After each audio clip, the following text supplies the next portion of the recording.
অনেক পথ পাড়ি দিয়ে অবশেষে দুই সেনাবাহিনী মুখোমুখি হল।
মুসলিম এবং ক্রুসেডারদের মধ্যে যুদ্ধ শুরু হলো এবং সমাপ্তি ঘটল ক্রুসেডারদের পরাজয়ের মধ্য দিয়ে।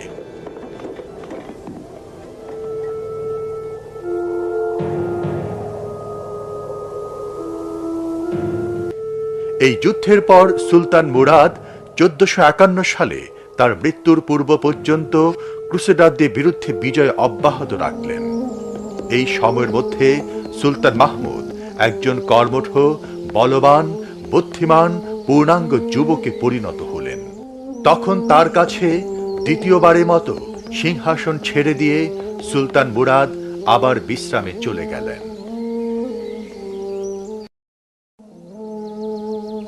চলুন আমরা বিভিন্ন যুদ্ধে শহীদ সৈনিকদের উদ্দেশ্যে দোয়ার মাধ্যমে দরবারের কাজ শুরু করি।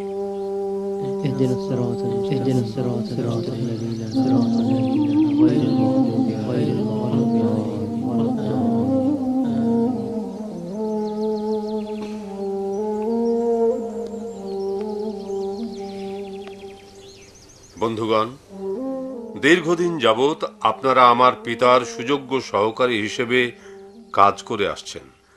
আল্লাহর করুণা যেন হামেশাই আপনাদের উপর থাকে। আপনারাই হচ্ছেন ওসমানীয় জাতির প্রকৃত ভিত্তি। বন্ধুগণ, আমরা এখানে একে অপরকে ভালোভাবে চিনি, নতুন করে পরিচয়ের কিছুই নাই। আমরা সবাই একত্রে সংগ্রাম করেই এ জাতির অভিভাবকত্ব লাভ করেছি। একইভাবে আমার পূর্বপুরুষগণ সংগ্রাম করেছেন। এখন সে দায়িত্ব এসে বর্তেছে আমাদের উপর। ইনশাআল্লাহ আমরা তার প্রতি গভীর বিশ্বাস এবং নিষ্কলুষ চরিত্রের জোরে সে দায়িত্ব পালন করে যাব। দীর্ঘদিন যাবৎ আমরা কেবল ক্রুসেডারদের বিরুদ্ধে আত্মরক্ষা করে আসছি, কিন্তু আর আমরা শত্রুদের আগ্রাসনের শিকার হয়ে থাকতে পারি না। বরং এখন আমাদের উচিত জ্ঞান ও মেধা দ্বারা তাদের চক্রান্তকে ব্যর্থ করে দেয়া এবং তাদের খামখেয়ালিপূর্ণ আক্রমণের শিকার হওয়ার আগেই পদক্ষেপ নেয়া। আমাদেরকে অবশ্যই এই জমিনের ন্যায় বিচার প্রতিষ্ঠা করার জন্য আরো কঠোর পরিশ্রম করতে হবে। আল্লাহ করুন তিনি আমাদের এই স্বপ্ন পূরণে সহায় হন। আমাদেরকে অবশ্যই ইসলামের মর্মকথা চারিদিকে ছড়িয়ে দেবার জন্য এবং এর প্রতিষ্ঠার জন্য দৃঢ় প্রতিজ্ঞ হতে হবে। মনে রাখবেন, বিজয় একমাত্র আল্লাহর পক্ষ থেকেই আসে।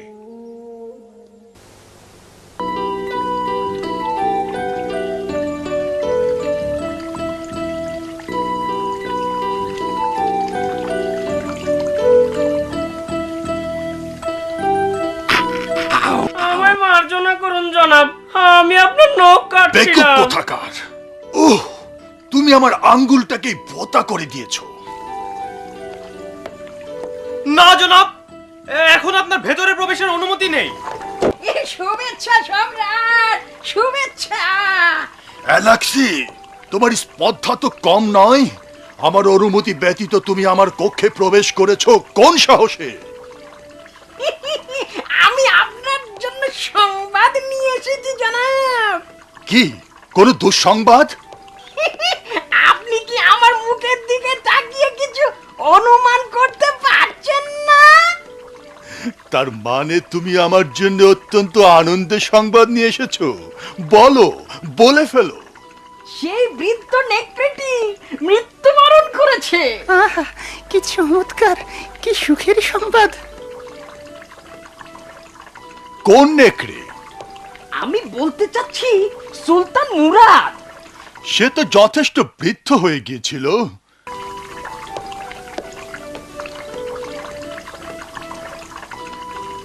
তার পুত্র মাহমুদ কি সিংহাসনে আরোহণ করেছে?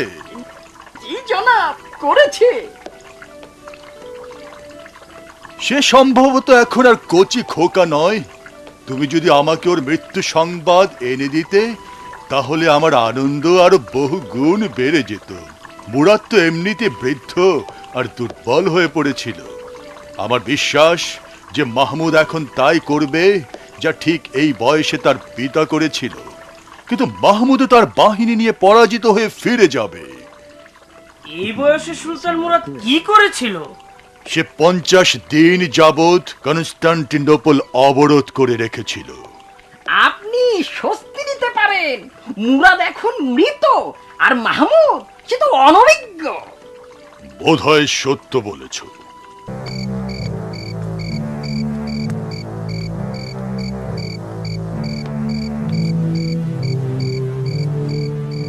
এই সময় কিছু মুসলমান কনস্টান্টিনোপলে বাস করত এবং সুলতান মাহমুদের পক্ষে গুপ্তচরের কাজ করত।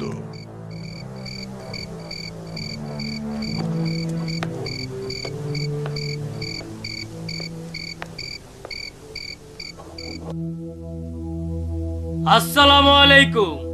ওয়ালাইকুম আসসালাম। আপনাকে দেখে স্বস্তি পেলাম। আপনার জন্য সুসংবাদ আছে। আমি শত্রুর প্রাসাদ কাননের মালি নিযুক্ত হয়েছি। চমৎকার! সম্রাট নিশ্চয় আপনার ওপর আস্থাশীল। ভালোই হলো, কনস্টান্টিন সম্রাট এমন একজনকে তার প্রাসাদ কাননের তত্ত্বাবধায়ক নিয়োগ করলেন যে নাকি একজন ওসমানীয় কর্মকর্তা। ভেনিসের সঙ্গে কনস্টান্টিনোপলের উষ্ণ সম্পর্ক রয়েছে। আমরা এখন এ বিষয়ে আলোচনা করছিলাম। দুটি বন্দরের মধ্যে খুব ঘন ঘন জাহাজ চলাচল করে। দলে দলে লোক সার্বিয়ার উদ্দেশ্যে দেশ ত্যাগ করছে এবং মূল্যবান উপঢৌকন বিনিময় করছে, কিন্তু এর কারণ আমরা আজও জানি না। কারণ স্পষ্ট, তারা আমাদের বিরুদ্ধে যুদ্ধ করার উদ্দেশ্যে ঐক্যবদ্ধ হচ্ছে। আমরা অবশ্যই আগামী শুক্রবার সুলতানের কাছে যাব। কিন্তু তার আগে আমাদেরকে আরো তথ্য সংগ্রহ করতে হবে। সুলাইমান, তুমি এ কাজের তত্ত্বাবধান করবে।